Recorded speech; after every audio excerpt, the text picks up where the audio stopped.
இந்த பாசுரத்தின்படி அரங்கநாதனுக்காக ஆண்டாள் திருப்பாவை 30 பாசுரங்களையும் தான் பாடினாள்னு தெரிகிறது.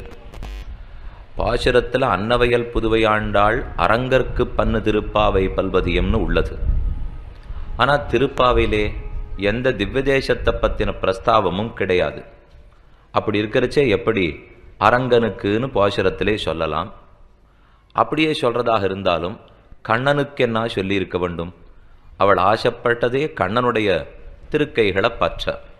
அதை பற்றி வாரணமாயிரத்திலே ஸ்பஷ்டமாக ஆண்டாளும் சாதிக்கிறாள்.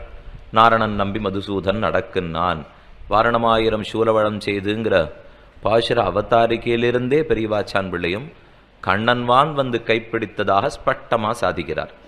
அப்படி இருக்கச்சே அரங்கனுக்கு 30 பாசுரம் பாடினார்னு எதற்காக சொல்ல வேண்டும் என்கிற முக்கியமான சந்தேகம் எழும். அதை முதல்ல